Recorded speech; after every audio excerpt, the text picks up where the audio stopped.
In Islam, Zakat, giving that purifies wealth. Islam teaches that wealth is not truly yours. It is a trust, a test, and sometimes a hidden burden. Zakat is not just charity. It is a purification, a command, that quietly decides what happens to your soul after death. But why would giving away your own money be so important?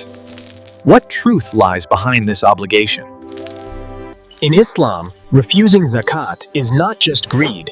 It is a sin tied to punishment in the unseen world, where wealth can become fire against its owner.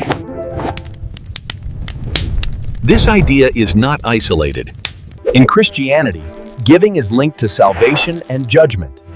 And in Judaism, charity protects the soul. Across religions, a pattern appears. Wealth is dangerous when held too tightly. Across religions, a pattern appears. Wealth is dangerous when held too tightly. Or is it really about saving yourself from a hidden consequence? The truth is, what feels like loss in this world may be the only protection in the next.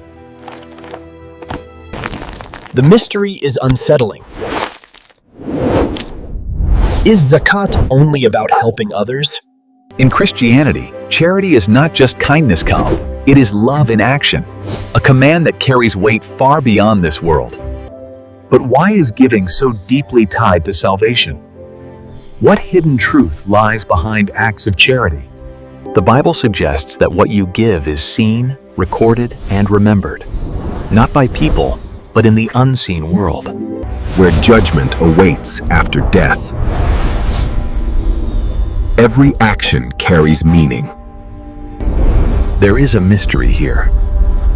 Can something as simple as helping others shape your eternal fate? In Christian belief, ignoring the needy is not just indifference. It can become a sin with consequences, even a form of silent disobedience. That leads to punishment. This idea echoes across religions. It is not limited to one belief. In Islam, zakat purifies wealth and protects from unseen consequences, while in Judaism, charity. Across these beliefs, one truth quietly emerges. What you hold back may cost you more than what you give. What happens after death may reveal the hidden reality. Charity was never just about others. It was about your own soul.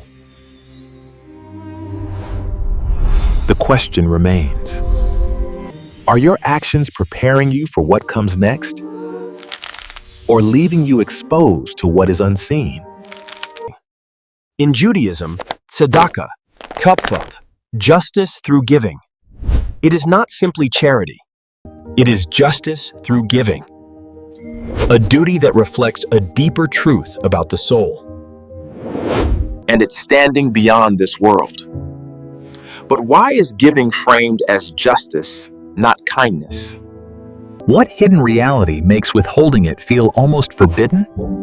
Jewish teachings suggest wealth is entrusted by God, and failing to share it is not just neglect. It is a moral imbalance that echoes into the unseen world. There is a quiet mystery here. What happens after death when one's actions are weighed? Could generosity become protection, and selfishness a form of punishment? This idea is not unique. In Christianity, charity is love in action, tied to judgment and eternal consequences. In Islam, zakat purifies wealth and shields the believer from unseen accountability. Across these paths, a pattern emerges. Giving is not optional. It is tied to justice, truth, and the fate of the soul. The tension is real. What you keep may testify against you. while what you give may defend you. Perhaps tzedakah is not about losing wealth, but restoring balance before final judgment, where nothing hidden remains unseen. In Hinduism, Dāna is not just giving. It is selfless generosity. A sacred duty deeply connected to karma, dharma, and the unseen world. But why is giving considered so powerful in Hindu belief? What hidden truth makes generosity a path toward liberation, while selfishness becomes a silent burden on the soul? Hindu teachings explain that every action creates karma, and what you give carries spiritual weight That follows you beyond this life. There is a mystery here. What happens after death when your actions are measured? Not by what you owned, but by what you shared? Ancient texts suggest that withholding wealth, especially when others are in need, can disturb the balance of dharma and lead to negative consequences. Even a form of spiritual punishment in future lives. In contrast, Dāna purifies the heart, reduces attachment, and opens the path toward moksha, liberation. The truth is both simple and profound. Your wealth is temporary, but your actions are not. What feels like loss in this world may become protection in the next.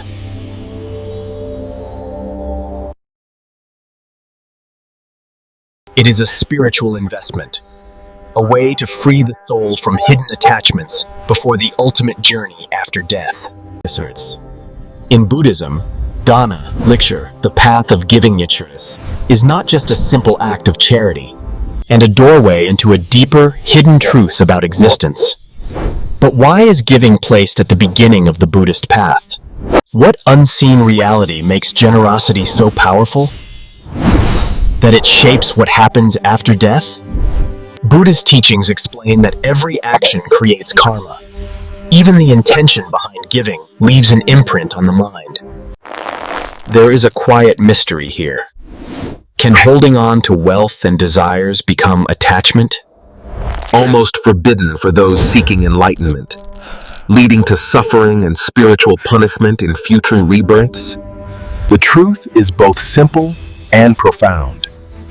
What you give, you release. What you cling to, you carry. Dāna is not about losing something. It is about freeing yourself from hidden chains of greed and attachment. After death, it is not possessions that follow you, but your actions and intentions. Generosity purifies the mind and opens the heart, moving one closer to liberation from the endless cycle of rebirth. The real question is this: are you giving to let go? or holding on in ways that bind you to unseen suffering? In Sikhism, Vand Chako Aaj Liyaaf, share what you earn. It is not just generosity. It is a command that touches the soul and the unseen world. But why must what you earn be shared? What hidden truth makes keeping everything feel forbidden? Sikh teachings remind us that wealth is a gift from Waheguru, and holding it back can stain the heart. There is a deep mystery here. What happens after death when life is weighed? Could generosity become a shield? And selfishness a subtle punishment? Your earnings may look like success, but in the unseen world, they may testify for or against you. This pattern echoes across religions. It is not limited to one belief. In Islam, Zakat purifies wealth and protects from unseen accountability. In Christianity, charity is love in action, tied to judgment and eternal fate. In Judaism, tzedakah restores justice before God. Across these beliefs, one truth emerges. What you share shapes your destiny. Sikhism teaches, Vand Chako is more than helping others. It is about aligning with divine truth and freeing yourself from attachment. What you give may return in unseen ways. What you hold back may follow you after death.